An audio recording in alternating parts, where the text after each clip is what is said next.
All right. So, this evening, we'll be doing some reading, but we're doing some dialogue. What we've been doing lately is we put the When Protestants Argue Like Atheists aside. I've done about half of it now. It is very fun to read. Sometimes I'm not quite sure I'm following the arguments, but Trent Horn does a great job. But then I heard about Jason Everett's book,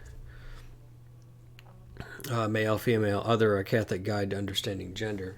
We are now looking at chapter 2, and he'll be addressing the gender as a social construct, which ought to be quite interesting because that's one of the few contradictory ideas that often get circulated.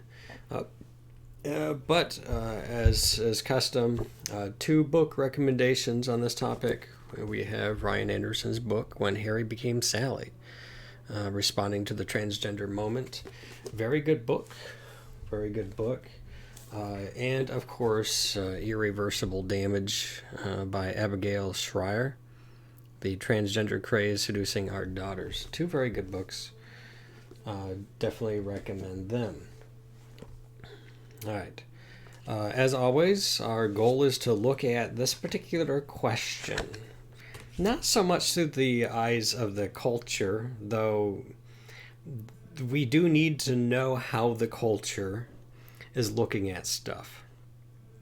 Part of my goal is, as more of a lay Dominican, still discerning. Not sure if I'll become formally or permanently professed or not. Don't like the curriculum so much. I don't like having to go somewhere for a community aspect.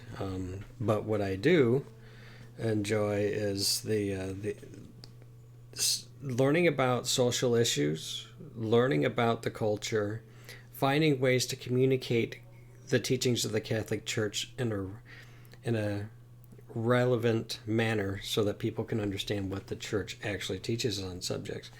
And so I personally like to jump into some of the more heated debates within culture because those are the most relevant, and I think the Church has something to add, as the Church always does throughout the centuries. When the culture in which it finds itself begins to shift away from how it's understanding marriage, or how it's understanding the sacraments, or how it's understanding gender, or end-of-life issues, or sexual ethics, the Church is going to speak up and speak life into the culture, and that's what I like to participate in. I want to make a difference. I want to make an impact.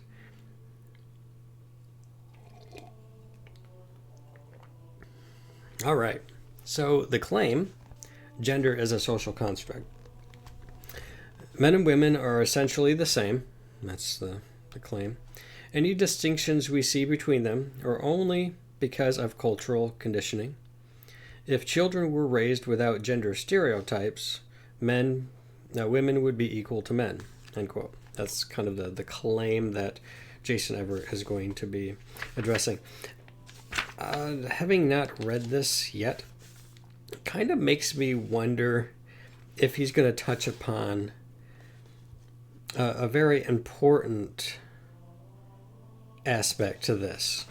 And that is when somebody makes the argument that if you look at brain scans of people who identify as men who are women, or women who identify as men, that their brain scans look more similar to those of the sex in which they identify with.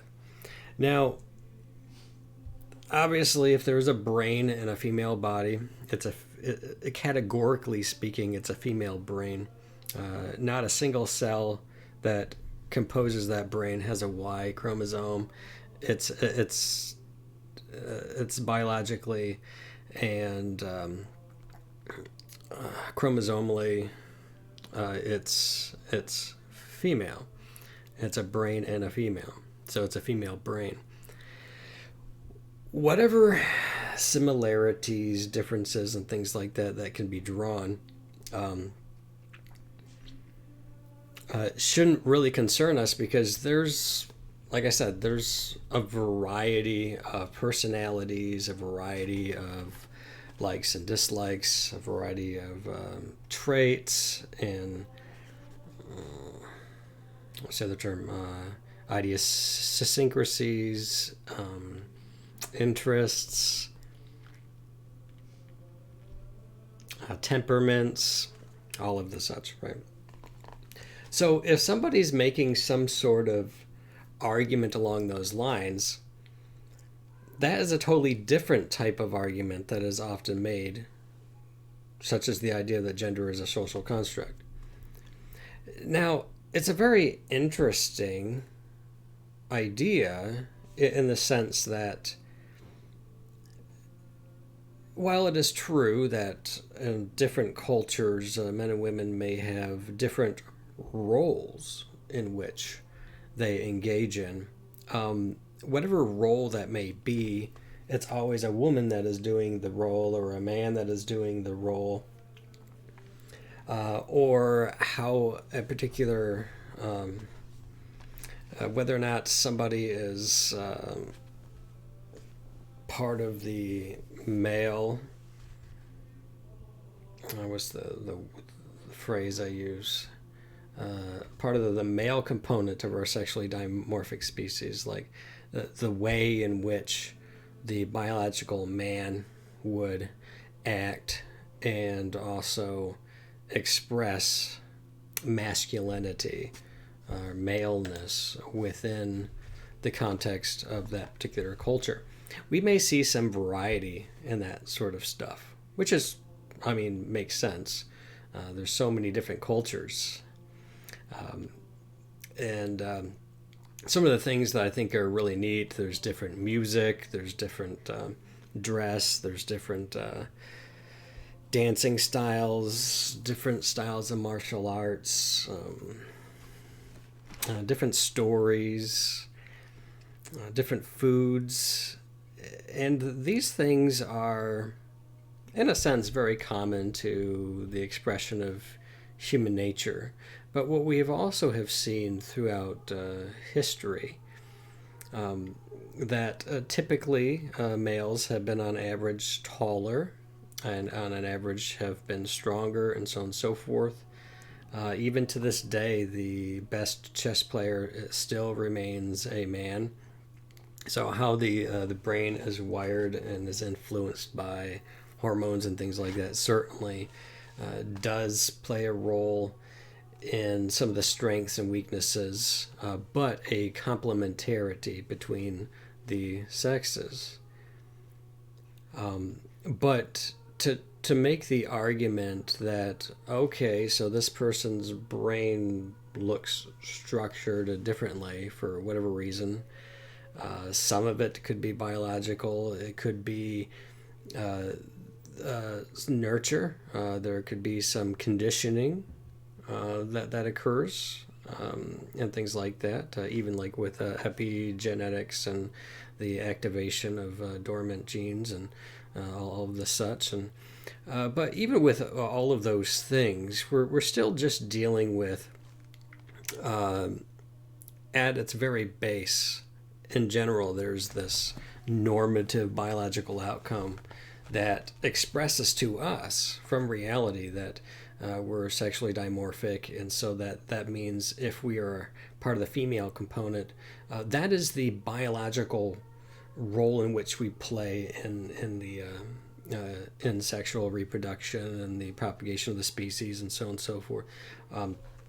So often it would make sense that we would extrapolate from these sorts of observations concerning this dimorphism, and from that come to understand ways in which we can act in conformity to it. Now, there's always going to be anomalies and mental illnesses and chromosomal aberrations and hormonal abnormalities and such that can impact the development of the brain and the body and so on and so forth. But even with our recognition of these things, we're still dealing with a brain that's in a male body or a brain that's in a female body. And as long as we can recognize that there's going to be some variation on a theme here, that there's some flexibility when it comes to the role of a man in society. There's some flexibility as to a way a woman expresses themselves in society. And I think overall, part of what we're really talking about is that there are certain occurrences within nature that are not normative. There's a defect or a deviation from the norm, and we recognize this because we can see what a norm is, and then we can therefore be able to see what is a less or a rare occurrence within nature. And that's, some people might want to look at the rarest of cases on something and say, therefore, this is pristine human nature. If we're going to define what a human being is, we're going to define it based on that person who has 6 fingers on their right hand, or something like that. I hope nobody's really making that case, because how we even understand mental illness has to do with normative outcomes when it comes to mental health. Like when we talk about what is a healthy body weight for a person, there is extremes on both sides that can be very dangerous to a person's health. So we know what is normative because we know when it begins to move beyond that range of normacy, then we begin to suffer some sort of illness or some sort of breakdown in health, whether it be bodily or mental. But the thing is, we don't need to stigmatize, we don't need to speak ill of people and be mean. If somebody has a mental illness that lies outside of mental health and they need psychiatric treatment, we should love those people. We shouldn't indulge people's delusions. If somebody is dealing with psychosis and seeing things, we should definitely be very charitable and patient with them. But we're going to try to heal. We're going to try to treat and try to help align their thinking with reality. And that has been in the past the method of trying to address these particular types of issues. It's not saying that chemicals can't have an influence, that nature and DNA and culturally conditioning and things like that don't all come together to make something, make an occurrence more likely to lie outside of what is considered normality. Is it found within nature? Can it occur within nature? Yeah, sure. Cancer can occur within nature. All manner of illness. Everything that's diagnosable in the DSM-5 is something that occurs within nature. We would say that these things do occur, but they're also rare in the sense that it's not how we would define a human person. So we definitely don't want to take any mental illness, take any particular condition that lies outside of what seems to be the main biological drive within our dimorphic species, and then try to make something else of it. When we think of culture, when we think of constructs, when we think of these sorts of things, sure, people can come up with all kinds of things in their mind, right? There's all kinds of ideologies and stuff that we can have, but I think the militant activists would have us believe that no, this is just part of core human nature, and this is just absolutely normal. It doesn't need to be treated. There's nothing wrong with the person. There are no defects. There is no deviation here from a norm. The only reason why it's not a norm is because we have stigmatized it. If we would stop doing that, it would be considered normal from a cultural standpoint, which is a totally different question of whether or not it's within the range of biological outcomes. But it seems really odd to me that we've kind of some of these professionals have kind of gotten to the point where if we take the same logic that is often employed in certain medical literature to other mental conditions, they are not also recommending similar treatment, such as in the case of body identity disorder or some other form of dysmorphia where we think we need to hack off our arm or something. And even if those weren't the kinds of questions that we're looking at, we're still also having to ask the question of, okay, we can interpret things this way, we can treat people this way, but then there's the question of, should we do that sort of thing? Should we? And obviously, coming from a Catholic perspective, the Catholic Church is against any sort of bodily mutilation. Obviously, there can be surgeries, reconstructive surgeries, like if there's a cleft lip or something like that, trying to, bring the body into something that might be more functional. This is definitely true, like cutting open the chest of a person to do heart surgery. It's a means to an end for physical health to get to influence the body towards health, towards a model of ideal human nature of how we see it. But what I have seen is the opposite of that is being promoted within our culture, and that is the attempt to modify the body. And we talked about this when we read through the United States Conference of Catholic Bishops' response to the ethics of bodily manipulation, and most certainly it wasn't ethical to modify the body in any way to achieve some sort of desired end beyond the health of the person. So, for example, a man getting a vasectomy, Church teaches against that. Why? Because it's mutilating the body to achieve a particular end that goes against the health and the reproduction of the individual. So we certainly don't want to do that. The same thing is true for a tubal ligation, or when a woman gets their tubes tied.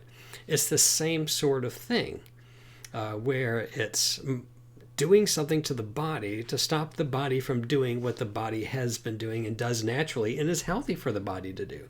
Now, if you want to give a hysterectomy because of cancer or something like that, at that point, we're not trying. We know that we cannot salvage a certain part. It's okay to cut it off in order to salvage, to maintain the integrity of the whole, so it doesn't spread and continue to be more unhealthy for the person. See, it used to be that we only did things to people because it was healthy for them. It was healthy for this. I mean, I absolutely hate what happened to, I forget his name in the film, but Jack Nicholson in One Who Flew Over a Cuckoo's Nest. Where they just didn't like his behavior and they decided to give him a lobotomy. And this is somehow for the person's good or for the good of society. It used to be recommended to give people lobotomies. Or I'm not even sure if we still do electroshock therapy and stuff like they did in the film. But it was justified at the time because it was attempting to address what they thought was a good end. But once again, the problem is that trying to address somebody's behavior by carving out a piece of their brain just definitely goes against what the Catholic Church would have us believe. Now there is the case of the death penalty, in which there's a sense of justice, like in the Old Testament, where it says, if a man's blood is shed, let his blood by man be shed. That there was a sense of justice that can be given to people to achieve various different types of ends, not just what's the terms? I don't have them memorized. One would be a deterrent. That makes sense. We also see it as retribution, justice, things like that of that nature. And so I'm not very articulative on that point. But are we destroying a body, or are we killing a life, or are we doing something that's not for the health of the individual? In this particular case, within the context of justice, in certain cases, it would be an injustice not to, because of the threat that they pose to other people and stuff like that. Kind of sounds like the argument for lobotomies, be like, okay, so we're not going to kill these people, we're just going to lobotomize these people. Bring the asylums back and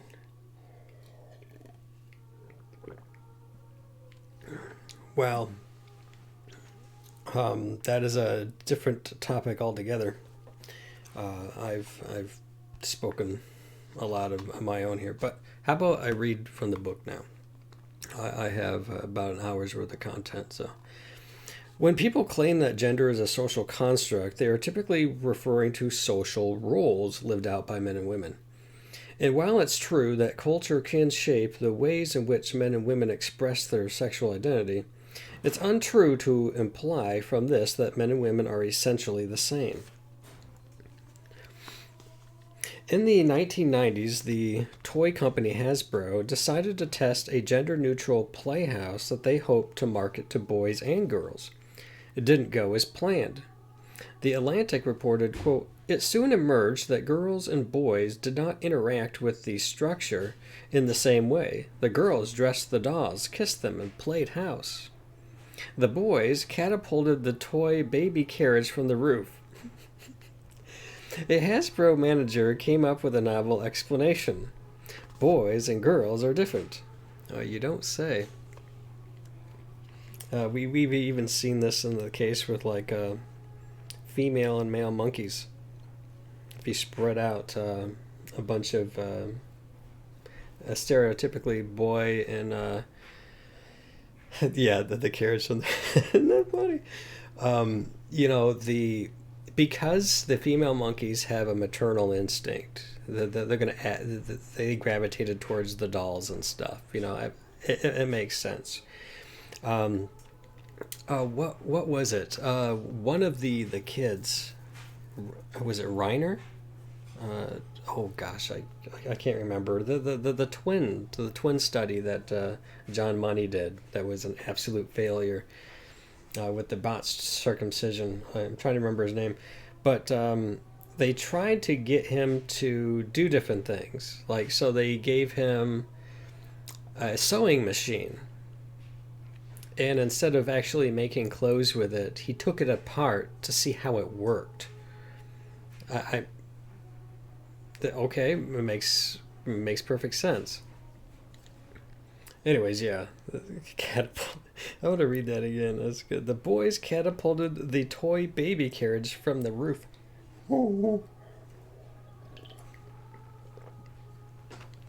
That's awesome. While this anecdote is amusing, and yes, it was, it's fair to pose the question, but what about the boy who likes to play with dolls, or the girl who prefers rough and tumble play? Do their preferences indicate that sex isn't a binary, as some would like to imagine? Well, who's saying sex isn't a binary? I'm guessing that maybe what they mean by sex isn't a binary. I think what they're looking at, they're not looking at nature as a whole and saying, normatively we're sexually dimorphic. This is how we propagate the species. There isn't a third sex involved. There's XXXY. Yes, there can be chromosomal aberrations. Okay, there can be defects through the fusion of two genes. We can have deletions. We can have duplications. Various things can occur that are more rare, but they can occur. Where someone might be XXX or XXY and so on and so forth. And someone might say, well, see, that's just another, that's just another sex or something like that, which is really weird because it almost seems like with all of this stuff, they just don't want to hurt people's feelings. Or you don't want to look at somebody with Down syndrome and be like, oh yeah, you're absolutely perfectly normal. That there isn't an aberration in at gene slot 17 or something like that. There's absolutely nothing wrong with you. You're just a normal,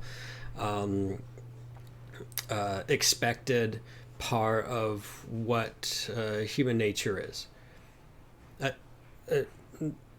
Well, like I said before, how can you even have a diagnostic tool for mental health if every single time you see some schizophrenic person be like, oh, that's normal, you shouldn't, it should be socially acceptable, they don't need meds, that's just, some humans are just like that. They see stuff that's not there, and that's normal. And it's almost like you can't say it's a defect so we can treat it. If somebody has like 70 IQ or something, oh, that's perfectly normal. That's fine. Is it normal? If we look at a bell curve, is 70, close to average? Maybe I should have went for further down. Sometimes people scare me. Lana bucks equal 1 Dogecoin. Oh, I don't know. Is there such thing as a Lana buck? Oh yeah, the points, the Lana points. Yeah. That's, I guess, me not being too creative, but yeah. So I think maybe what people are doing is they want somebody to feel included, or they want somebody to feel like. It kind of reminds me of people who are overweight, and it's unhealthy for them. And somehow it's unkind to say, hey, you're overweight, that's kind of bad for you. Do you want any help with that? A Bud Light on stream? I don't know. That might be pushing it. I've done stuff like that in the past. I really do. I really think that some of this just boils down to, let's take something that's actually unhealthy, some sort of, person who has a defect of any kind, and we're just going to say it's normal, we're going to treat them normal, and everything's fine, everything's good. I mean, how do you treat anything? How do you diagnose anything? I mean, how can you put together criteria in order to identify something that is wrong if you say it's not wrong? I'm not saying it's morally wrong. I'm saying it's a biological occurrence that's more rare, and it's unhealthy, and it's a defect of some sort, like a cleft lip or whatnot. We're not going to start saying, well, human beings have 6 fingers because there's somebody out there who might have a 6th finger. Well, I mean, that's obviously a defect. But you don't need to feel bad about it.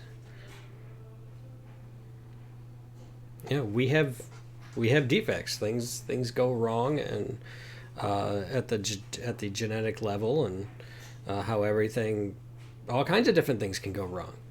I mean, there are people who have they are XY, but they have a broken SRY gene, which is part of the Y that actually activates the formation of the primary and secondary sexual character, well, primary sexual characteristics. All kinds of things can go wrong, but we know it goes wrong. But we don't have to feel bad about it. Hey, I got a broken SRY gene. You want to play some you want to play some video games? Hey, sir, I sure hope that my broken SRY gene will not horribly disrupt your ability to watch this film this evening at the movie theater. I sure hope that's not going to bother you. We don't have to make an issue out of it. All right? And we don't have to be mean to people either. I don't get why we have to normalize a mental illness, or we're supposed. That's the only way to care for a person. That's the only way to make them happy or not to be mean to them. Is that if we just treat everything that's actually deviates from the norm as if it's perfectly fine. And I'm not talking about just social things. In fact, I'm speaking almost mainly the different things that can go wrong with a person's mind and body. That things can and do go wrong with the mind and body.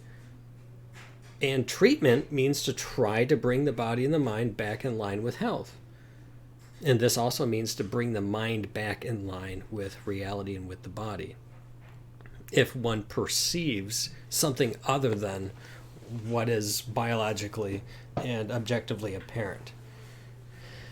Because that's one of the criteria. A healthy mind is one that sees things for what they are. And if their perception deviates from that, well, that's one of the tests. That's one of the criteria that we can use to evaluate whether or not they would fit a diagnosis for a mental condition that lies outside the range of normacy. That's why the DSM-5 exists at all.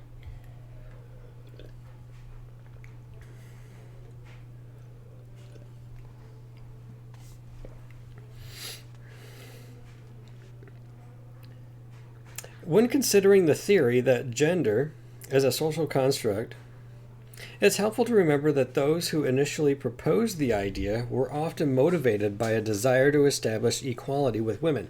This is another issue. I'm a dude. Okay, there are certain things that women can do that I can't. No matter how much I would want to do those things, guess what? I can't. It's very healthy to learn about yourself, and that's what it means to be yourself. You first learn the what. All right, I am a man. All right, what is a man? Well, one of the primary biological features of a man is, I might on average be taller or smarter or, stronger, but I'm obviously 5'6". I think my IQ is around 124. It's not fantastic, but it's not like super low. And I'm not super strong. I probably couldn't bench 100. I'm just weak. I think it wasn't until my late 30s that I got my first hair on my chest.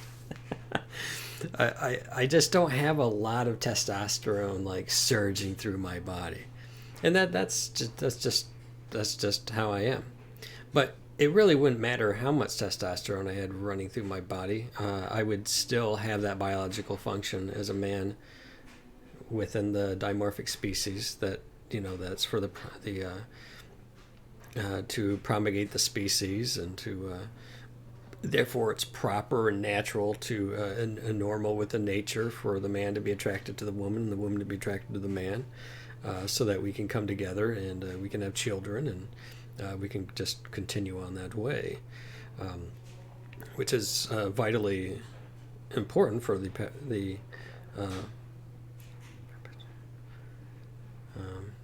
for keeping the word is eluding me here, to keep the species going. Man, what is that word? Anyways, I guess it doesn't matter. If I say, I'm not even past the first page yet, so I don't know. I just have so many thoughts. Oh yeah, we were talking about that. There's complementarity to the sexes, and you have to resign to nature. That's it. See, I can't give birth. I will never be able to give birth. That's not my biological function. All right, that's not my function in nature. What I am in nature is that I am that male component of our sexually dimorphic species. That's what I am in terms of that particular function.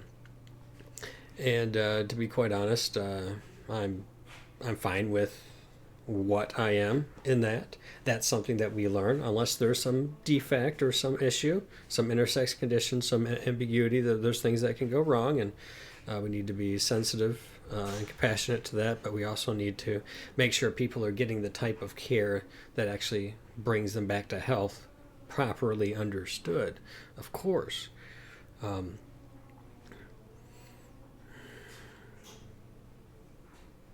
And so some people will say, well, no, it's the patriarchy, it's the Catholic Church. The Catholic Church is saying that women can't be priests and this, that, and all this stuff. And I hear that stuff and I think, you know what a man could never do? A man could never be the mother of God, give birth to God in the incarnation. That can happen. I don't that's not me. God chose the female component of our sexually dimorphic species in order to become incarnate. Right? It's interesting. I was listening to a Tim Pool video, and there was this guy who was saying that, don't you find it very fantastical how a ghost impregnated a woman? That's the way that he described the overshadowing of the Holy Spirit. Now, we don't have all of the details on precisely how the incarnation occurred. All right. Did the Holy Spirit create DNA, a sperm, and then the sperm did what sperm does?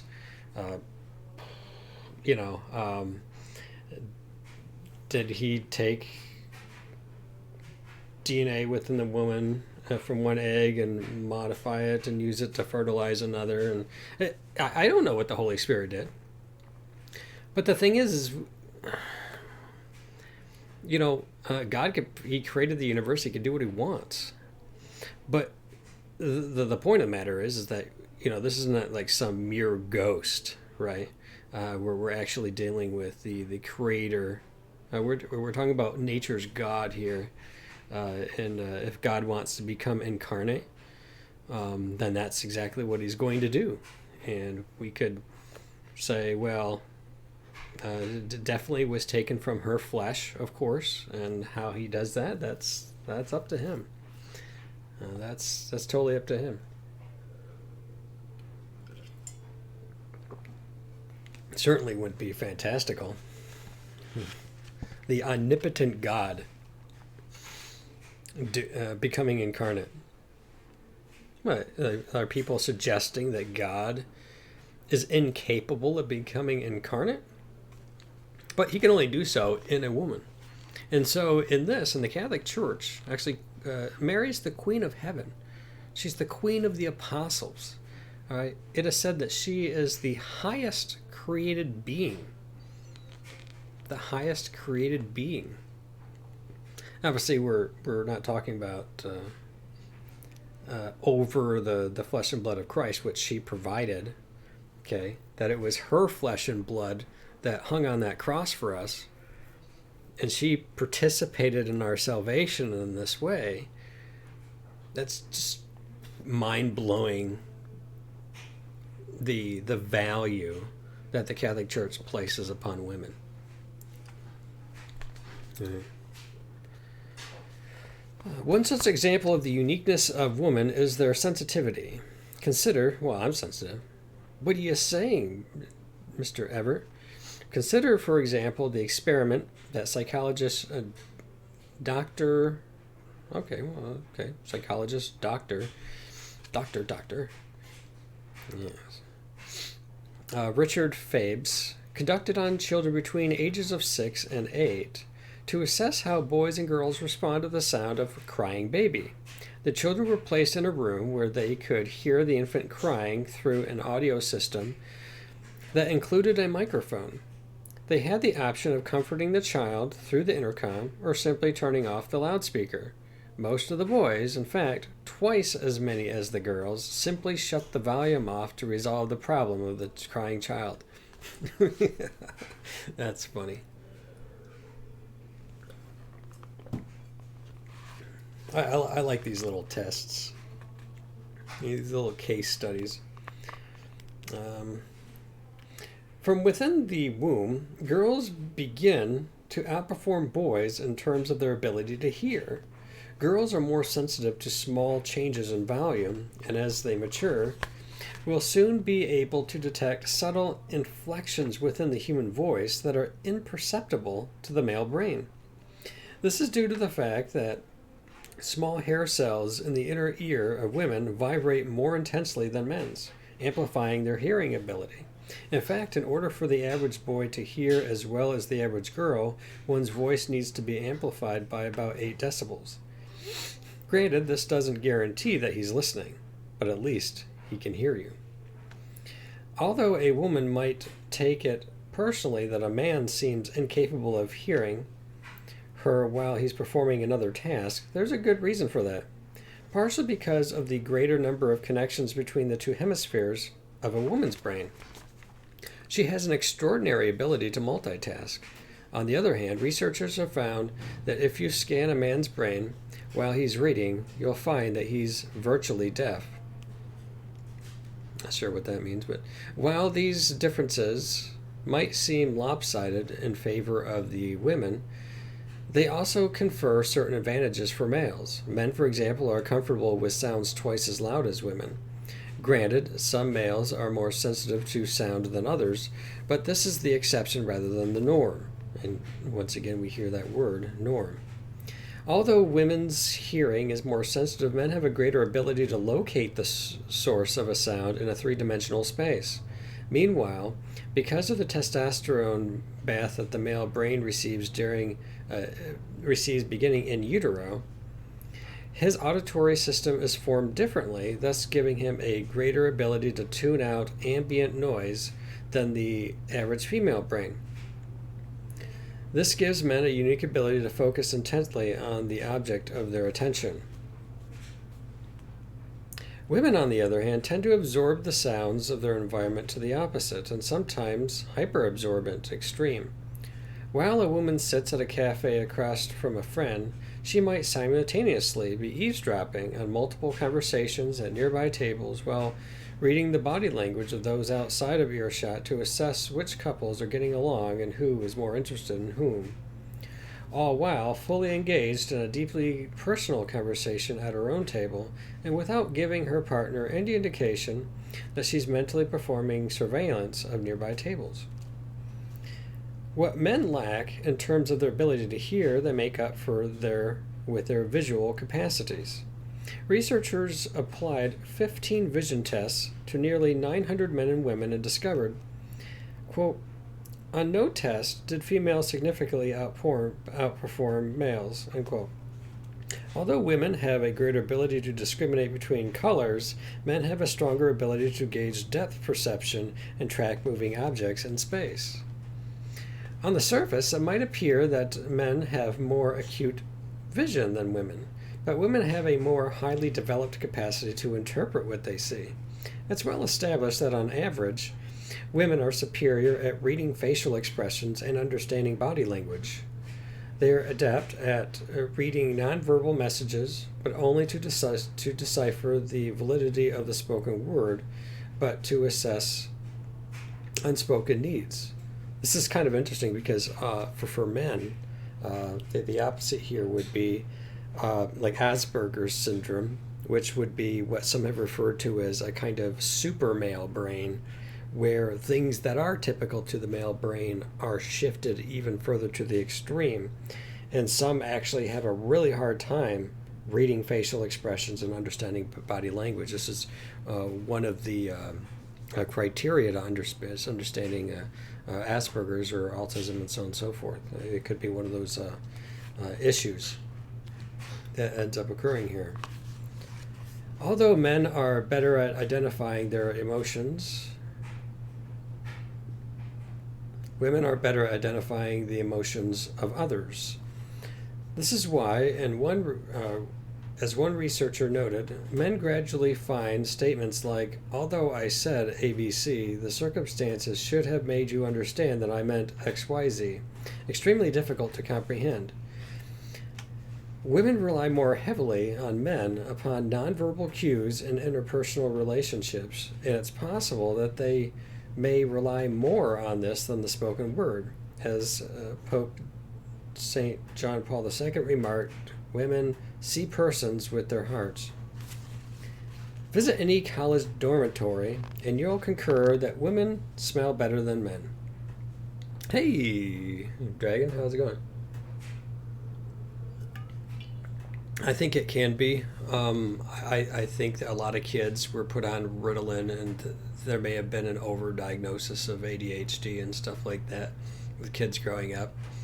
I think what ends up happening is that we're dealing with the same kind of thing when we look at a range of normacy. We have people who now use this language of neurotypical or neurodiverse, and basically what's being said is that there's typical range of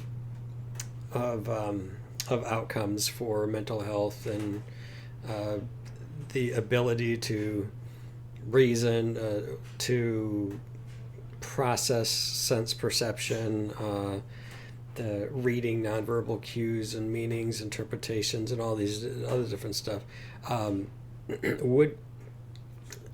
So we look at what's typical and what's atypical.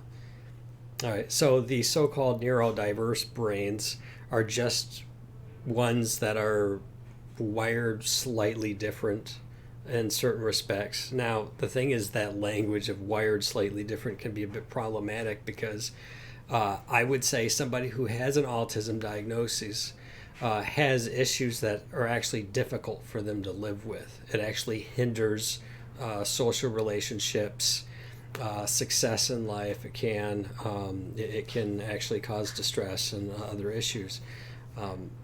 That certainly has been the case with me. I have difficulty with people. I'm better with things. I'm thinking about ideas. So if somebody says Chambers talks a lot, he's always going down these intellectual rabbit holes, but man, he's just a jerk. He doesn't have he doesn't know how to connect with people, or he doesn't know how to, he's too blunt, or I don't care much for much of that. I try to be as tactful and pastoral as I possibly can be, but I'm not going to do that to the exclusion of being factual or trying to think through an issue.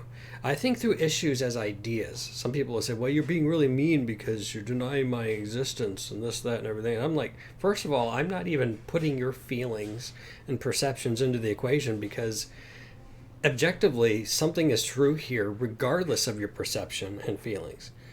I'm not really interested in the subjective aspect of it. And some people will say, well, there's obviously something wrong with me. What we've talked about before, there's different personalities, different personality traits, there's different temperaments, there's a range of things. I was very naive as a kid. I didn't get what people were saying. And I didn't understand why people would say something to me and then say they said something slightly different, like the word order will be different, and I'll be like, you didn't say that, you said such and such. And they're completely unconcerned, even though they were inaccurate in what they said. That accuracy was very important to me. But okay, yeah, it all comes down to is so in the case of my son is severely autistic. He's nonverbal. Is there something wrong with him? Yes. Something went wrong. I love him to death. Okay? I love him to death. So that there is, I mean, the same thing would be true if my daughter was Down syndrome. Something went wrong. We actually know exactly what causes Down syndrome. It has to do with a chromosomal aberration. But something like that is more easily recognized and therefore diagnosed. But with the case of autism awareness, things like that, people do have a tendency to self-diagnose, and people often may seek diagnosis for various reasons, or maybe someone might consider it a badge of honor to actually have something wrong with them. I know that I originally sought a diagnosis for autism for several reasons, and it had to do with a medical professional who, I mean, this wasn't her area of expertise per se, but she met me once because I took my son to the pediatrician. And the next time the pediatrician met with my wife, she asked, "Does your husband have Asperger's syndrome?" And she didn't even know what that was, so she couldn't really say yes or no, except for if she hadn't heard it before, it probably isn't true because she knows everything about me. I think that definitely merited me to think about it, at least learn about what the thing is. What was she seeing? Because I'm kind of curious. I also lived with a friend for several years. This was during my college years, and this man, my best friend's father, had him, his older brother, his two older sisters, living in the same house while they were going to college and everything. And they let me stay with them for some years, and there were some conflicts and my interactions with them and everything. And but what was really interesting is that the one of the sisters reached out to me on Facebook, and she said, so the last 7 years she'd been reading up on Asperger's and autism and all of this stuff because her daughter was diagnosed, and she's a elementary school teacher, so she wanted to learn as much as she could, not just for her daughter but for other people. She decided out of the blue to contact me and tell me that the more she studies this stuff, the more I come to mind. Now, I'm not saying that means that I'm autistic. It just means, okay, these two sources are completely divorced and separate. All right, there's no correlation between them. People are asking me, essentially, "I think this is what's wrong with you," or "I think you should look into this," or "I think you might have that," because these are the things I think I see. So I decided, hey, you know what? It doesn't hurt. So I went to a psychologist. I told these stories. I read some stuff, and I said some of this sounded very interesting. Made sense out of some things in my life, and so I ended up having. It was like an hour. It didn't seem like it'd be based on much. It was an hour interview with a psychologist, and I had to do a questionnaire. My wife did a questionnaire because we had known each other for about 15 years at this point. And then my best friend, whom I lived with, I gave him a questionnaire. He had known me for like 27 years now, and we all gave that data. Right, so you have these different perspectives and observations of behavior and thought processes and whatnot, and the result from the diagnosis was that I did in fact fall upon the spectrum. Now, is it possible that I don't, and I was just another person who is part of the overdiagnosis of something? Because people are always asking the question, is it more heavily diagnosed now because we have a greater awareness of it, so we're looking at it more, and we're critiquing people with a set criteria? something with it. So we're actually looking for it now. I think in terms of if you look for something, you might find it, and sometimes the diagnoses. And this is why there are several criteria. Obviously, I might meet some of the criteria for certain diagnoses, but not enough in order to actually receive an actual diagnosis. But, and again, that could also depend on what psychologist you go to, depending on how acute their sense of interpreting data is. And also, and their educational background and whatnot. I would guess that somebody who specializes in autism probably are handing out autism diagnoses like Tic Tacs, more so than somebody who hasn't studied it a whole lot, and they're more cautious in their willingness to give somebody a diagnosis. So I think when something becomes more popular, we're looking for it. This doesn't necessarily mean that there's more autism now than there was before. But at the same time, those are the types of questions that ought to be asked. So, but yeah, it's a very good question, Dragon Ball. Very good one. A lot of people pointing out that there are a lot of influences on social media saying they have autism. Not necessarily having it, but as a way for clout. I mean, this can happen. Like I said, people like to self-diagnose. And to be quite honest, the process of self-diagnosis really flows from just the natural process of somebody trying to understand themselves. Why do I feel this way? Why do I think this way? Why do I interact with personality types like this in this way? How do I understand my reactions, the thoughts I'm having, behaviors I have a tendency. People, it makes sense. Know yourself, right? It makes sense that we want to better understand. And if something has gone wrong behaviorally, mentally, emotionally, that people who experience trauma who are trying to piece things back together, I mean, this is basically what psychologists and psychologists attempt to do, and helping people sift through whether or not there may be a need for counseling,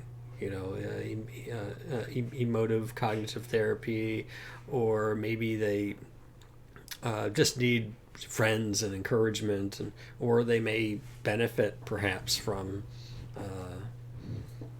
medication in some cases. I'm not a huge medication person. I'm not a huge fan of changing brain chemistry. I don't like being a lab rat. I like to gravitate towards more natural stuff first. So I'll probably try the CBD oil and St. John's root and vitamins. There's a novel thought, right? Yeah.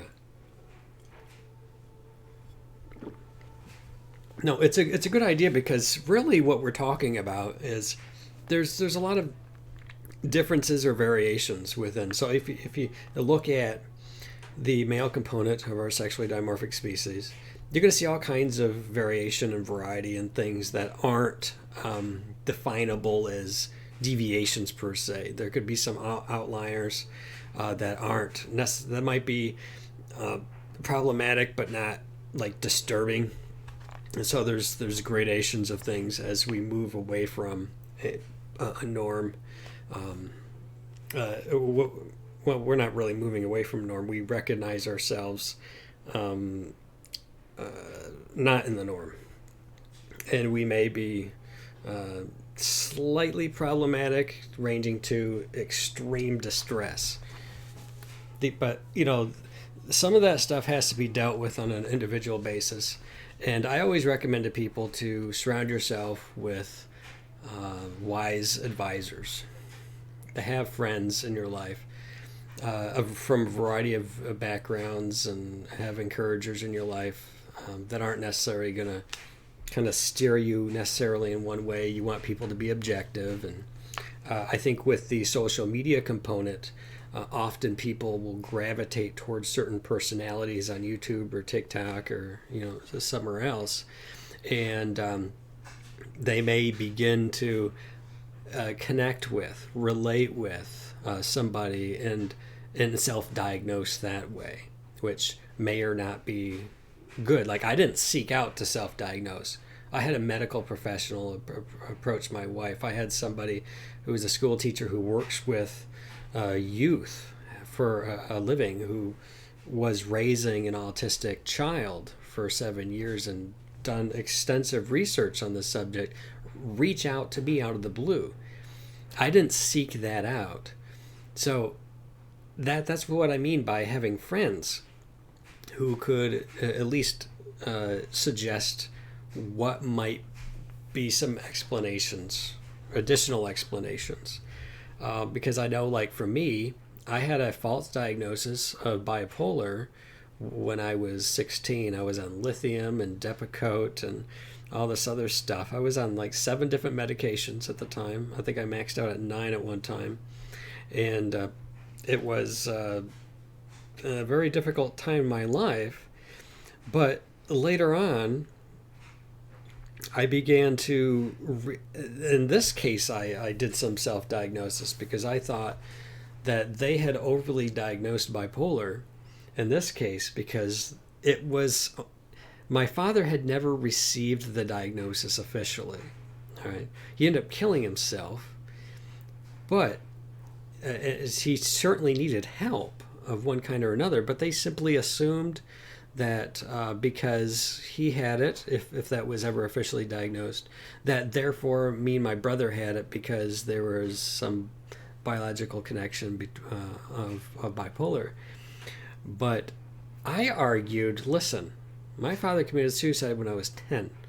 All right. Before then, yes, I had like ADHD diagnosis. Yeah, good luck in controlling me in the classroom. That wasn't a thing. I was the class clown. But when it came to the trauma that I experienced through my teens, I became, I was a behavior problem. You know, I broke the law. I did all kinds of just crazy things without regard for consequence or authority, and so on and so forth. They're like, oh, he's bipolar. Here's these drugs. But looking back, I'm like, and I told my doctor at the time, I was 18, I sat down with him, and I said, listen, other than the fact that you received this diagnosis from a previous doctor, and other than the fact that you continue to give me these drugs, do you have any other explanation, objective, for, okay, yeah, sure, I'm depressed, right? But again, my brain hasn't had all of these different mix of chemicals in my head during one of the most developmental periods of my life, during adolescence, along with the emotional trauma and the psychological distress that came from all of that. And you think that somehow this bipolar diagnosis gives a better explanation for all of that than what I could propose in terms of trauma and not caring and whatever. And this is the deal I made with them. I said, I'm going to take myself, and I did this in consultation because I had that diagnosis of bipolar for at least 3 or 4 years at that point. And so in consultation with him, I took myself off all the meds. I was on like 5 at this time. This was around 18. I took myself off all the meds. And he said, you know, if you have bipolar disorder, it will rear its ugly head again. And I said, that's fine. I'll be the first one to tell you when I get in here that I do in fact have that problem. All right. But I said, I need to know. Have I just been living out diagnoses and living under all of these pharmaceuticals for so many years just because of all of these other doctors just continued to pass me along? Like, where did it start? So, interestingly enough, I removed myself from all medications. It took my brain a while to kind of reorganize itself, I guess. And I am now in my early 40s, and I can tell you that I have not been on any medication consistently during that entire time. I do not have bipolar disorder. Thankfully, this doctor was willing to work with me.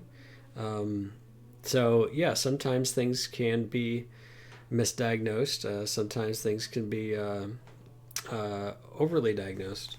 These things can and do happen. Right? Where were we? Yes, the research is clear that women smell better than men. All right, sounds good. Did you steal those NES games? No, I didn't. I purchased them.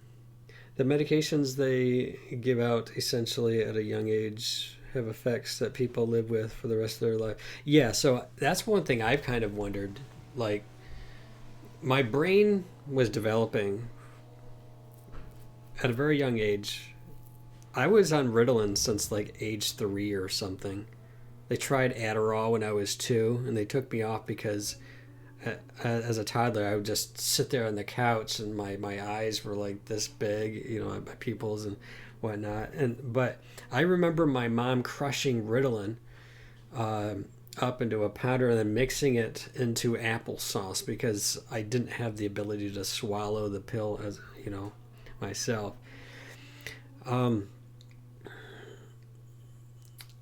I do wonder what impact all of those medications I had really early on. I have no idea how that shaped my brain growing up. I have no idea what perhaps even irreversible damage that being exposed to those chemicals for so long during trauma and my developmental years. I have no idea, even to this day. I mean, I can only hypothesize if there are, and if there are, to what degree and what that even is. I wouldn't even be able to express what that is. I have a caffeine sensitivity. I don't know if that's a result of any of those things. Sometimes caffeine is taken as a substitute. The doctors don't know how to stop it or where it came from, but they won't recognize it started after she stopped taking those meds. Oh wait, okay, I'm sorry. I gotta get the medication they give out. So my mom had that issue. She was on medications, and now her hands won't stop shaking. She picked it up after she decided to come off the meds for anxiety, depression, and other stuff. The doctors don't know how to stop it or where the tremors come from, but they won't recognize it started after she stopped taking those meds. Oh, I mean, they certainly don't want to feel like they're. Here's the thing with medications: even when you give them out and they give you that long list of possible side effects, sometimes including death, all kinds of things that can happen that might not even be documented, especially if it's a newer drug and it's more experimental. But I mean, if you have a drug that has at least a decade's worth of study and outcomes, I mean, you can more safely prescribe the medication for one particular issue. I'm, like I said, I don't like to get involved in those sorts of things. I try not to get involved in those questions, even regarding my own kids and whatnot. I allow my wife to handle all of those things because I just have this. I may be correct, but it may just be a bias. Growing up, heavily medicated, it's just one of those things that it makes me wonder, what does it feel to be normal? Like what is that normal feeling? Like is I'm sure there is such a thing. Like the subject and their feelings and how they kind of like what their headspace is and like what is kind of normal. I know what I've grown accustomed to. I know what I'm used to. And there's things that I struggle with, like anxiety and depression and things like that. But I don't really necessarily can know exactly what the source of that is. I know that like after my mom died, I was much more depressed, and before then, I was very happy with what I was doing. I was feeling successful, so I had a lot of encouragement, a lot of good friends, a support group, kind of things like that, and then all of that stuff was taken away all at once, along with the loss of my mom and the additions of a new environment that wasn't so accommodating, especially with the diocese in which we came to live in. It was just so bad, and I was a new Catholic too. So you add all of this stuff together, and okay, I could see why I'm depressed. I can see why I've lost my lust for life, right? It makes sense. It's like I could say, well, I had a chemical imbalance and I needed to take a pharmaceutical to try to adjust, take a serotonin reuptake inhibitor and selective serotonin reuptake inhibitor, SSRI, and various other different types of antidepressants and whatnot. And, yes, we need these chemicals in my synapses between, neurons, and we need to block some stuff, and yeah, you can explain all that stuff, that's great, but there's a reason why I'm depressed, and maybe I should be depressed. Maybe there's a grieving process that's actually very depressing, that is very natural, and I don't want to take anything that's going to inhibit, slow down, or counteract that process, which is normal, which can be very difficult. Yes, it is depression, and I've unfortunately it's an attitude thing too. I've grown very apathetic, very cynical. I've lost a lot of motivation in my life for a lot of different stuff. Yeah. And so I just deal with it. I'm not saying it's easy. I'm just saying that I deal with it because I think that there's a natural process, a natural grieving process, a natural way for me to relationally, emotionally live my life in a way that can be therapeutic and help me out. I just don't want anything artificial being introduced into what is already a very mysterious process. And I say mysterious only because it can be very difficult to understand why sometimes I'm anxious. There's nothing wrong going on. I'm just super anxious. And there's other times where there's stuff going on and I'm not anxious at all. It's almost like I've grown accustomed to things being crappy somehow, which is really weird. And then when things seem normal, whatever that is, right? It's an interesting question. And that, like, when it comes to what is normal, I would say anything that doesn't incur a diagnosis from the DSM-5. Right? So that would be what is mental health, what is normal, what is good psychological health, would be you're not diagnosable. That's how I would probably explain that particular answer that question from the psychology aspect. Blessed are the pure in heart, for they will see God. I think it is your actions and intentions. You seem like a genuine person and very knowledgeable. I think this verse speaks that we are all unique. We are unique, aren't we? And also, thank you for your kind words.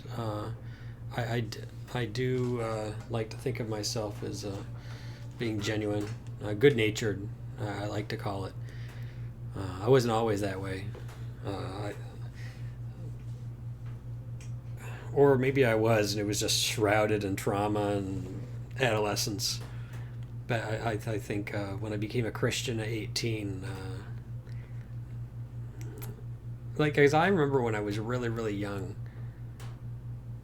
my brother and a few of his friends, boys in the trailer park, they were throwing dirt handfuls of dirt and stuff over the fence, and this girl got dirt in her hair, and she was upset.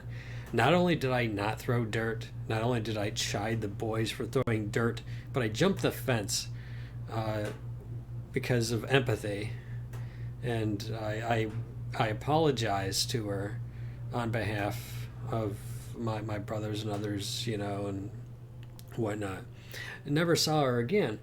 But even at a young age, I wasn't like the other boys. I was more empathetic. Yeah.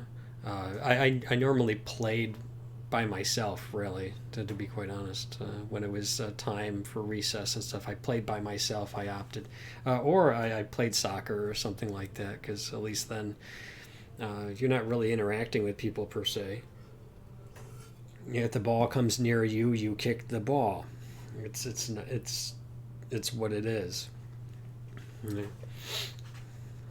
But yeah, we're all very, very unique, and I think we should be careful to overly diagnose things, but there are things that are certainly diagnosable.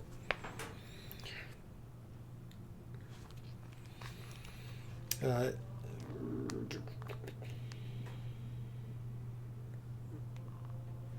all right, so literally, the research is clear. Women outperform men at detecting and discriminating scents. In one study, Dr. Pamela Dalton exposed men and women repeatedly to different scents to measure their ability to detect particular odors. With repeated exposure, the men made no improvement in detecting the scent, while the woman's ability to detect the odor improved 100,000-fold. Oh, wow. Women have a very strong sense of smell. That's cool. Why? On the bottom side of the brain, the olfactory bulb receives signals from the olfactory nerve, which originates from smell receptors in the nose. However, women have, on average, 7 million more cells in the olfactory bulb than men. Wow. Evolutionary biologists propose that this superior sense of smell gives mothers an advantage in detecting whether food is safe before feeding it to their children. This also explains why there's such disparity of opinions between mothers and their teenage sons regarding the smell of his room. Ha ha. Women's sense of smell is stronger than men's, especially during ovulation. When a woman at her peak time of fertility each month is exposed to the male pheromone, oh great, a big word I can't pronounce, androstenedione. Okay. Doctor, I can't read your names. All right, this doctor explains that within 6 minutes, their mood brightens and their mental focus sharpens. These airborne pheromones keep women from getting into a bad mood for hours afterward. Where did I get my hands on this stuff? Beginning at puberty, only female brains, not male brains, are able to detect this particular pheromone. And they're sensitive to it only during certain times of the month. That's fascinating. Like, I want to get some of this stuff. Women are also more impacted by the sweet smell of an infant's head. This is true. Have you ever smelled an infant's head? According to Smithsonian's magazine, the smell of newborn babies triggers the same reward centers as drugs. This intoxicating cocktail of about 150 chemicals causes a surge of dopamine in the woman's brain, facilitating a deeper bond between mother and child. Fathers can also detect the scent, but not as intensely as mothers. Interesting. Women are not only generally more sensitive on an emotional level, research shows that they showed overwhelmingly greater sensitivity to pressure on the skin on every part of the body. Women have a tactile sensitivity so superior to men's that in some tests there is no overlap between the scores of the two sexes. In these, the least sensitive woman is more sensitive than the most sensitive man. They also outperform men in temperature detection.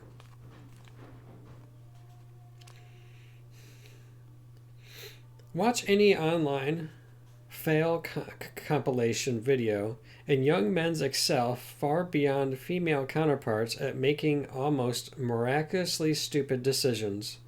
Typically, when a female appears in such a video, she's either accompanied by males or is attempting a gymnastic maneuver during a slumber party. Sex specific risk taking transcends species. In their research of Japanese macaque monkeys? Monkeys. We're going to say Japanese monkeys, okay? All these words. Okay, I'm not stupid, okay? Linda Marie Fettigan. See, I don't know what it's supposed to sound like because I haven't heard it. And Sandra Zohar noticed that males and females were born at equal rates, but by the time they reached adulthood, the females outnumbered the males 5-1. After reviewing more than 2 decades of data, the researchers concluded that the males were exponentially more likely to make remarkably dumb and risky choices, such as trying to scamper across the road before being crushed by a vehicle, whereas the females simply avoided the road. This is fascinating.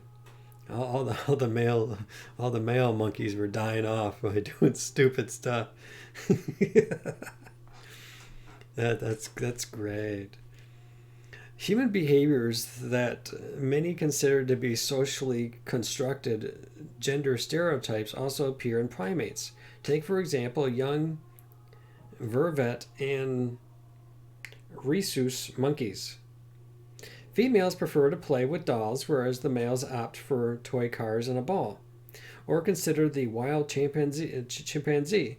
The females are more likely to cradle a stick in their arms as if it were a baby, whereas the males use the same sticks as weapons. Like humans, if young male apes aren't given the opportunity to play fight with one another, they become more violent as adults. That's interesting. They become more violent as adults if they're not allowed the opportunity to play fight with one another. Maybe it's because they learn how to get out their aggression, and you don't bottle it up and then explode like the quiet angry person, right? Yeah, there's 2 types of angry people, right? It's the quiet ones you have to watch out for. Many of these gender-related behavioral differences are impacted by hormones, whereas baby girls tend to prefer the sight of human faces and make more eye contact than male babies, who prefer to look at mechanical moving objects. Girls who were exposed to higher levels of testosterone in the womb make less eye contact.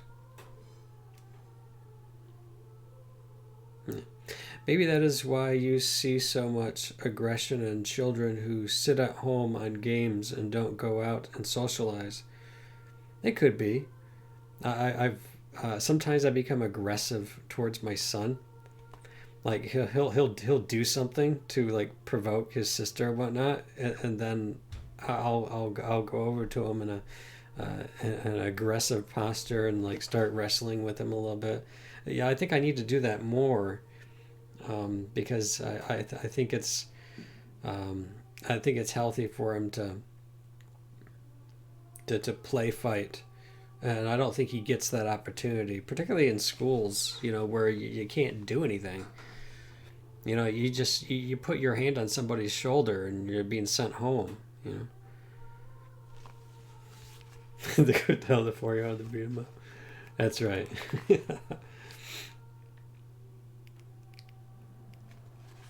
But yeah, so girls who were exposed to higher levels of testosterone in the womb make less eye contact.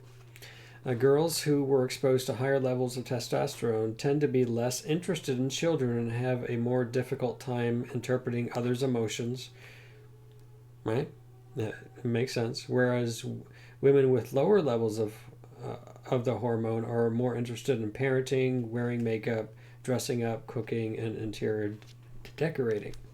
So in each of these cases, you can hear it, right? women who were exposed to higher levels of testosterone, women who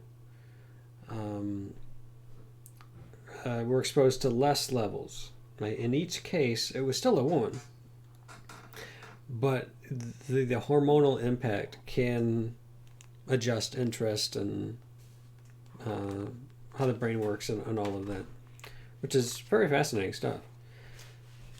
Those with higher levels of testosterone tend to be more aggressive, to have decreased verbal abilities, and to have better spatial orientation abilities. However, as the DSM-5 points out, quote, the prenatal androgen milieu is more closely related to gendered behavior than to gender identity.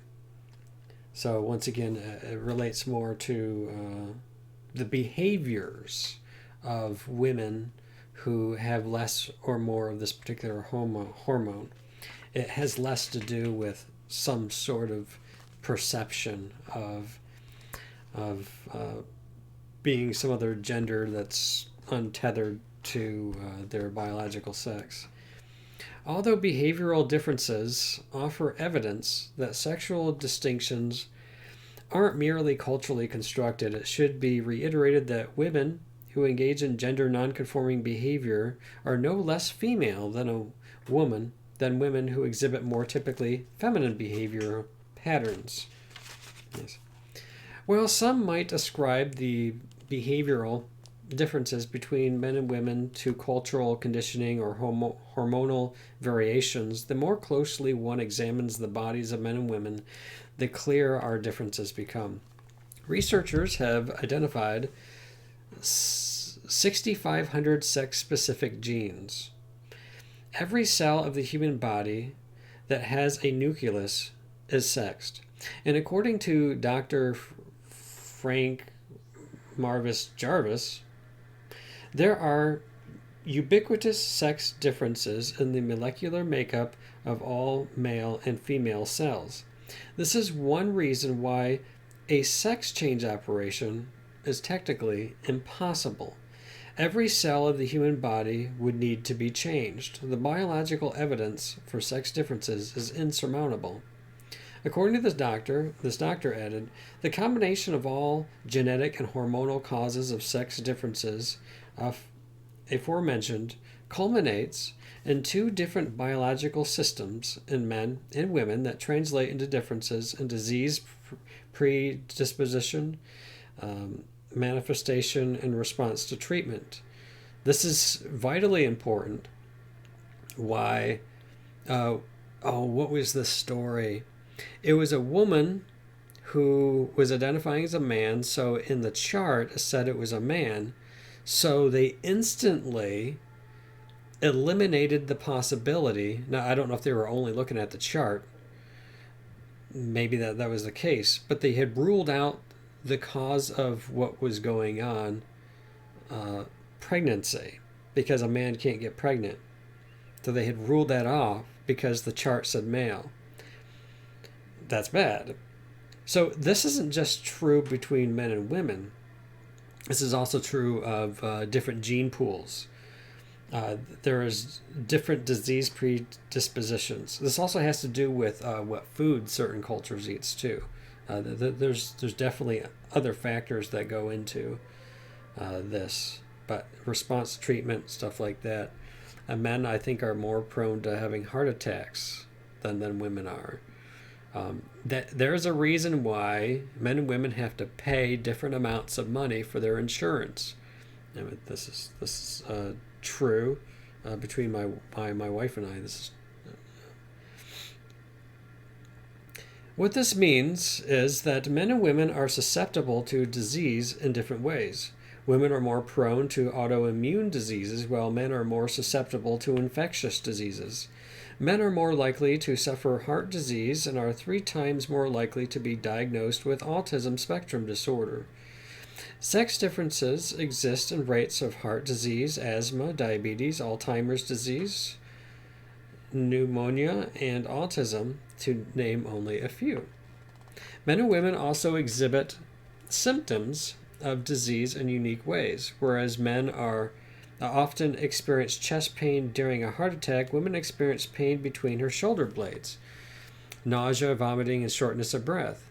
Because women often experience different symptoms when suffering a heart attack, they are more than twice as likely as a man to be sent home from the emergency room without being diagnosed, and as a result are more likely to die after being released. That's actually kind of sad. Males and females also respond to drugs differently, both in terms of efficacy and side effects. Aspirin, for example, is more beneficial to women than men in preventing stroke, but more beneficial to men for preventing heart attacks. In the words of Dr. Maria Ferretti, quote, "When properly documented and studied, sex and gender differences are the gateway to precision medicine." End quote. Often the solution to a patient's ailment depends upon a doctor's understanding of sex-specific medicine. Dr. Meretz Glieserman, author of the book Gender Medicine, recalled an instance where another doctor reached out to him for assistance regarding a female patient who suffered repeated epileptic attacks. Her specialist made repetitive changes to her medication to alleviate her ailment, but without success. Dr. Glieserman pointed out to the doctor that the woman's seizures worsened in both frequency and intensity during the second phase of her menstrual cycle, when women experience a surge of progesterone. Progesterone is a natural inhibitor of anti-epileptic medicine, and therefore the solution was not to change her medicine, but to increase the dosage during the window of her cycle. Her doctor implemented this recommendation, and the problem was solved. Absolutely beautiful. Yeah, this is the kind of stuff that you just can't overlook that kind of stuff. There's a difference. You need to know the biological makeup of the person that you're treating. These medical considerations are even more important for individuals who identify as trans. If a woman identifies as male, her medical providers still have an ethical obligation to account for her biological sex as a woman when treating her. No amount of self-identification can override the reality of her genetic code. At times, this can make the difference between life and death. Take, for instance, the tragedy that was reported in the New England Journal of Medicine when a woman who identified as a man arrived at the emergency room complaining of abdominal pain. The individual's medical chart listed the patient's gender as male, and so doctors treated the individual accordingly. Unfortunately, the cause of the patient's discomfort was that she was in labor. Because she was not appropriately triaged and evaluated for pregnancy-related problems, the child died. Well, way to go, people! See, that's the story that I heard before. It was so sad that kind of thing happened. But why are men and women so unique? Dr. Deborah Bloom explains, quote, "Many scientists trace almost every behavioral gender difference, from emotions to competitiveness, back to the different demands of being a sperm producer or a egg maker. But simply, form follows function. In the words of Dr. Andrew Sodergren, the ultimate purpose of maleness and femaleness is fatherhood and motherhood, not merely in the act of reproduction, but in the full sense of a vocation." That is very well put. Each person's body is ordered toward his or her reproductive role, and the existence of the human species depends upon one's ability to recognize the otherness of the other sex.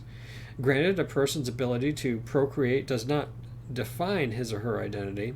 Men and women are male and female before they're fertile. After their fertility ends, and even in heaven, when procreation will have ceased. Nevertheless, the human body's organization for generation is a revelation of one's sexed identity.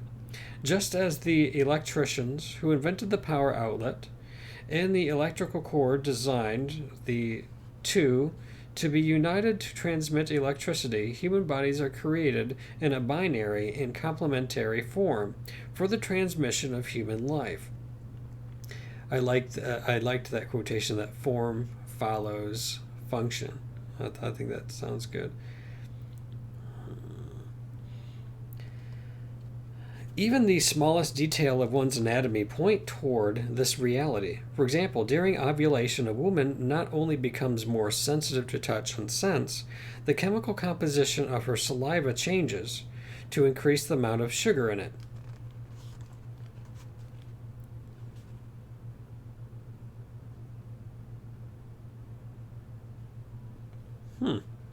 However, sexual complementarity is not merely about corresponding parts, because sexual differences are shown only in a limited way on the outside. What's visible points to the reality of masculinity and femininity. Even without realizing it, men and women continually manifest their uniqueness. For example, women predominantly carry babies in their left side, regardless of whether they're right or left-handed, closer to the heart, which the baby can feel. Men, however, predominantly carry a baby in the arm that is strongest. Or consider the wonder of breastfeeding. Many mothers experience an uncontrolled letdown reflex of breast milk upon hearing their baby cry. Sometimes this occurs when the mother simply thinks about the baby. What's perhaps even more fascinating, though, are the physiological benefits of breastfeeding, which only a woman can naturally provide. Some of the greatest threats to the health of infants are bacterial infections within the intestines. Some of these dangerous microorganisms attach to curved cells that line the digestive tract. However, some of the sugars in breast milk mimic these cells, and scientists have postulated that the bacteria mistakenly attach to the sugars and are excreted by the body, thus preventing infection. This may partially explain why formula-fed babies have twice the number of intestinal infections as babies who are breastfed. Breast milk can contain fatty acids that promote brain development in the child. One endocrinologist explained, "Milk is not just a source of neutral elements.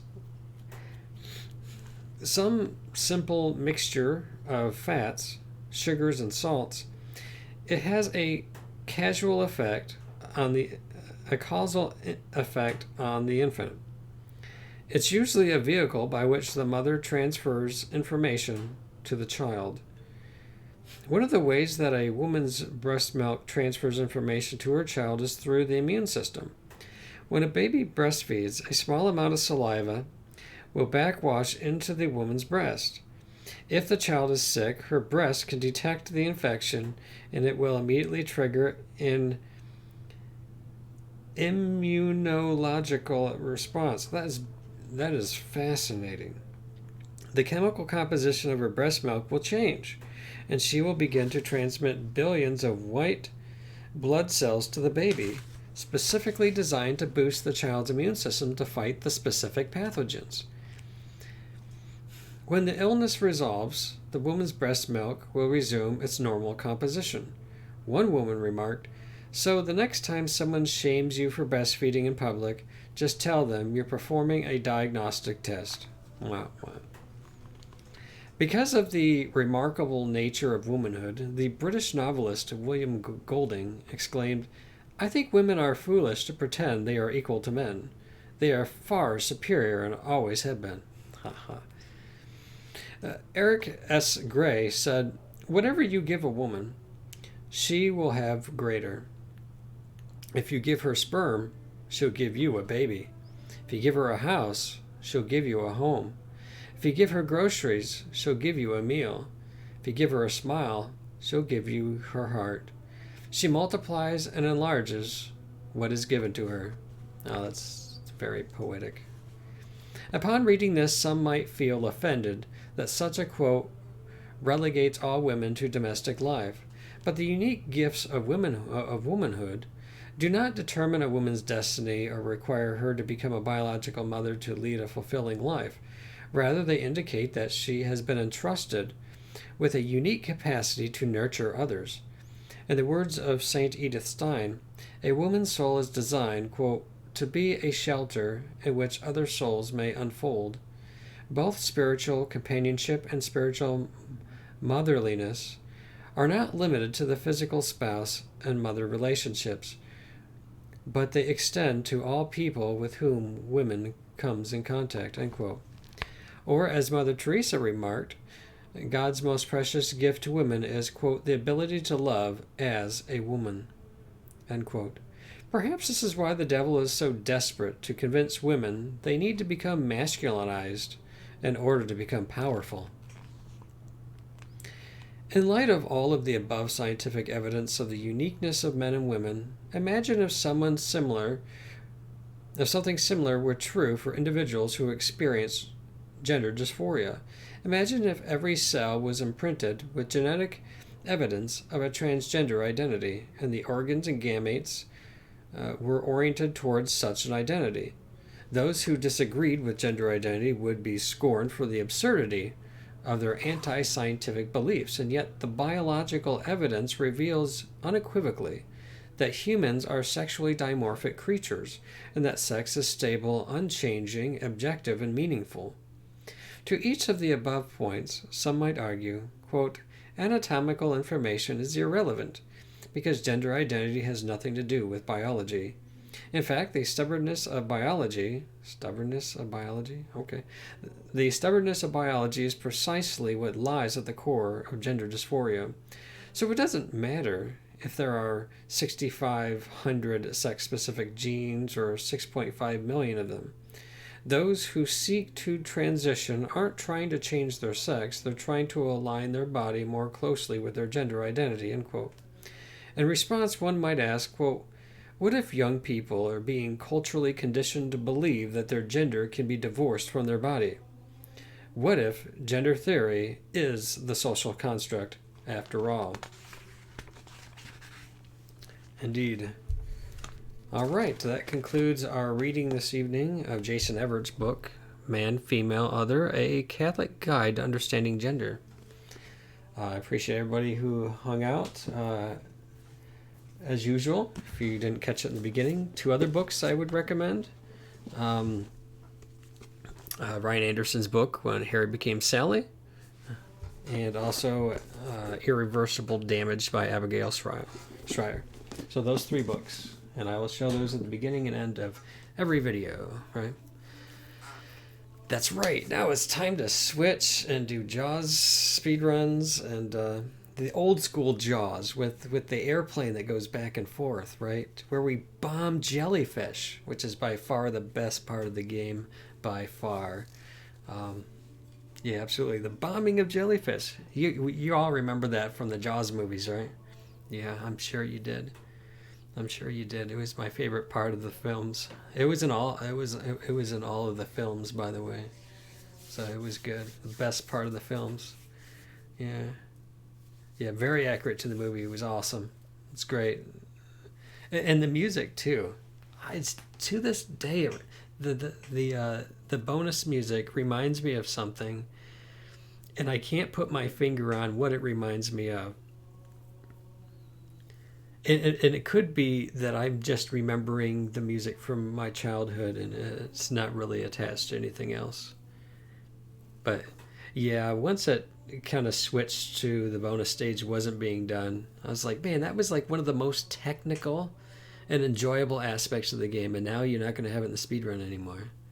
That's why I never went that route. I just couldn't do it. Same thing happened with Nightmare on Elm Street. The boss rush at the end was actually my favorite part of the game. And then all of a sudden, if you just run up to a pixel, move left and then move right, you can trigger the boss and then despawn him, and and then you can just do that 4 times or 5 times. Yeah. Yeah, things like that happen in speedrunning, any percent. But I like to always encourage other variations, tracks. There's a word that's eluding me.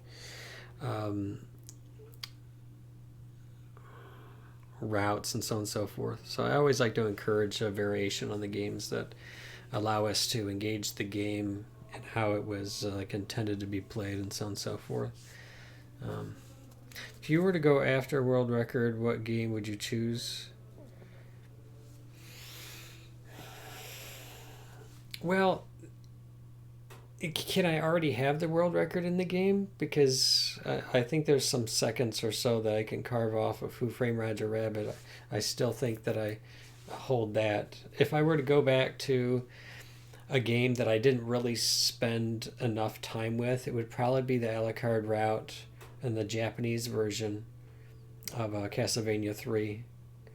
Because after I beat Ohan's time, I don't think anybody else really has played that version, but it's got the one of the best soundtracks, and I think I would probably be more willing to derust to play the Japanese version of that.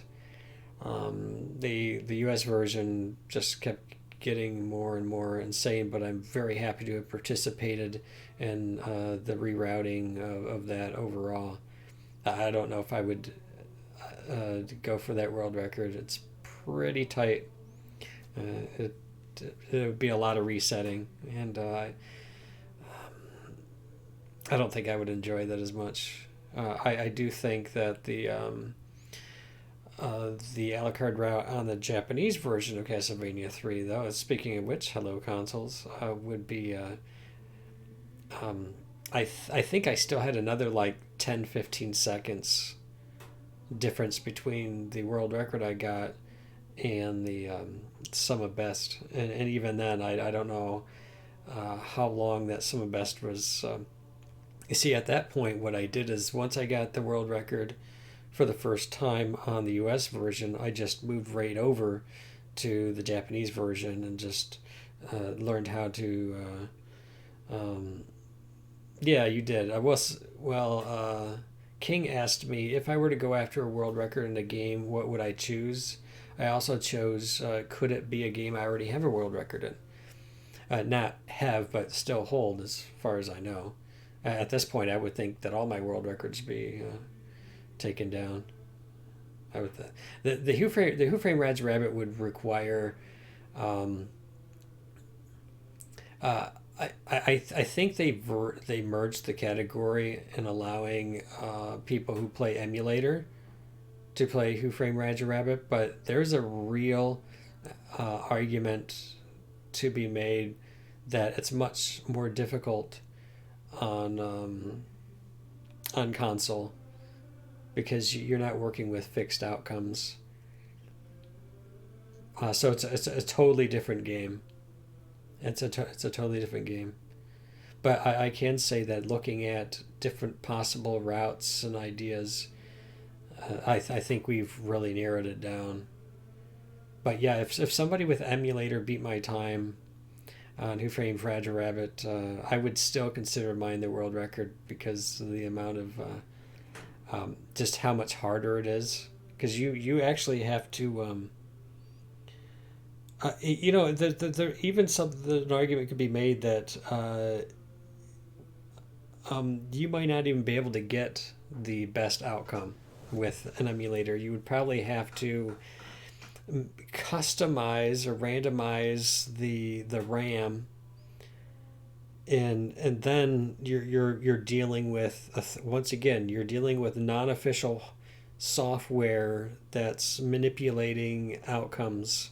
This is why I didn't like the Metroid stuff, right? If you wanted a good grade pattern in Metroid, it had to do with the values and RAM addresses that were uninitialized during startup. So this had a lot to do with the RAM chips, natural state, memory bleed. It was more complicated, and so I had to find consoles. I got all kinds of consoles. I had to find consoles that used original hardware, original chips, in order to streamline that process and end up finding good natural RAM states, so chips that were really good, where you could get the create pattern almost like 100% of the time, which was awesome that we could use all natural hardware. But then the Metroid people who like to play Metroid decided, well, if we can do that, then we might as well just allow them to use Power Pack or EverDrive, which, depending on your file system or your OS version and whatnot, you could use that third party item to manipulate the RAM with the operating system files in order to achieve the outcome. You might as well just be using a Game Genie at that point, because that's exactly what it's doing. That's the function, right? And I said, no, you need to use all original hardware, and people like, yeah, but then you would have to have purchased like 10 NESs. I'm like, no, you can just buy from me. I got all kinds of NESs. I can test them. I can, and I did. I sold one to Metroid McFly and to Takate. That was it. And then, hey, welcome in. Yeah, I'm getting off. I know, it's past 10. Donkey Kong World Record on emulator. No. And what's nice about the Donkey Kong World Record that the highest score is actually on original hardware. I'm very pleased to see that. That's not true for Donkey Kong Jr. That's another question. Would I go for world record? I have the highest live performance on original hardware in Donkey Kong Jr. score performance, but a couple of people have beaten my time using emulators and whatnot. I think one may have used like a MAME cab or something, but the other two, so I'm like in fourth, I think now, overall and an aggregate. But I have the actual original hardware world record, which is, I'm not diminishing what other people think of their performances. I'm just saying that for me, this is how I wanted to do it. Fun fact, the consoles themselves may have very small timing differences. This is true. This is true. What was it? Not only that, but the voltage can have impact upon the functionality. This actually became a controversy within the Donkey Kong community because Robbie Lakeman at least was under the impression that if he adjusted the voltage on his power supply that was running the original board, that he would get more favorable outcomes. This is the interesting thing. He actually has the world record by 100 points, but the Donkey Kong community won't recognize it because he adjusted the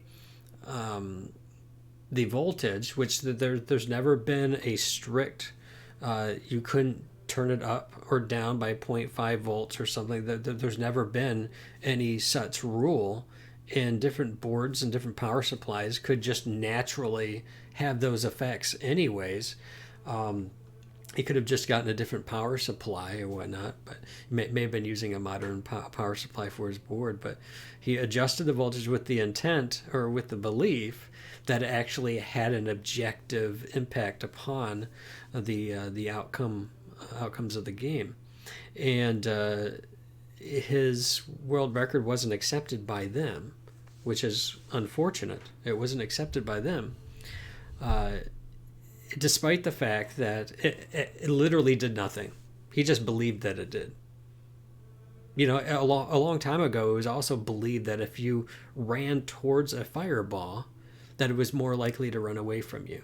Or if you ran away from a fireball, it had a tendency to follow you. But they later believed, they came to understand the code, that this made no difference whatsoever. So he got the world record objectively. There nothing he did broke any rules, and nothing he did actually changed any outcomes. So he's got the world record. I don't care what he thought and believed or intended. There were no rules that were broken. He could have very easily have made no adjustments on the power supply, or said nothing to anybody about it, and it still wouldn't have made any difference. So even though Surfentizer, John is listed number one on the high score list, I still recognize Lakeman's performance. I don't know if John had beaten Robbie's that performance. Maybe he had to just eliminate all doubt. But yeah, I still think that Lakeman was one of the best Donkey Kong players of our time, and I don't think he ever got the recognition that he ought to have gotten. Another thing that happens consoles is I once had the wrong power supply for my Super Nintendo. Don't ask me how. They gave me a power when I bought it. They gave me a power supply. I plugged it in. I guess it was 1 volt less than what it was supposed to do, than it was supposed to be. And I could play a game like Castlevania 4, and I could hit a certain series of buttons and it would reset the game. Now, I was also using the Super EverDrive at the time, but it was really weird. Or it would just randomly pause. So somehow it was interpreting inputs where there weren't any. Yeah, but the thing is, there was the only thing I could. But the thing is once I changed the power supply, I used the same RAM, and I, the same ROMs, and I didn't have any other problems. So I think it was RAM corruption due to the lower voltage. Yeah, the lower voltage corrupting. Yeah, okay, I see what you're saying now. I think initially my brain was mixing the word ROM and RAM. But yes, the lower voltage definitely seemed to have corrupted the RAM, which was quite fascinating, because I never really thought about that sort of stuff. Because there's been some issues or random bit flips in games. Contra comes to mind. I forget his name, but he was playing Contra. I think it was with a top loader, and just all of a sudden, it triggered the end of the jungle level, right in the middle of the thing. And there's a very specific bit flip or something that has to happen in the RAM that's usually triggered once you've beaten the boss to enter into the first base, and that must have flipped somehow in some way. The same thing ended up happening with once again, I can't remember his name. He was playing Blaster Master, and he went in to a boss fight. And he didn't have to fight the boss, it just had the item there. So he grabbed the item and just kept going. Which also requires a bit flip. When you get the health to 0 on this particular enemy, then it flips it changes the memory address, and it drops the item so that the item is there. To this day, I spent a lot of time looking at it and trying to isolate variables and whatnot. I wasn't able to figure that one out. I really wanted to figure out the Blaster Master one. I started looking at that one after I looked at the... I figured out the death warps on A Journey to Silius. That I think that's one of the very few that I'm very proud of, is the Journey to Silius death warp. Yeah, it's neat to see something that I've done and contributed show up in a world record somewhere. That's just awesome stuff. It's just neat to see. Yeah. That doesn't put food on my table though, but at least I can enjoy it. All right, folks. Thanks for hanging out. It's past 10. These videos are getting quite long, but thankfully I kind of feel like once I have some of the things that I want to say, that I'll try not to re-say them. So I think like tomorrow, I'll just try to only comment briefly. I think one of the problems that I'm having in reading some of the content is that things I've said in other videos are just continue to be relevant for the content I'm reading, and it just makes me seem like if somebody, yes, I'm making these videos in a series and I'm labeling them as such. I still have the issue of people coming in who's hearing the content, but I also feel inclined to want to share some of the relevant information concerning a point that's being presently made in the text. I suppose there's something to be said for that. All right. Anyways, thanks for hanging out, folks. Have a great night, and we'll see you again. God bless.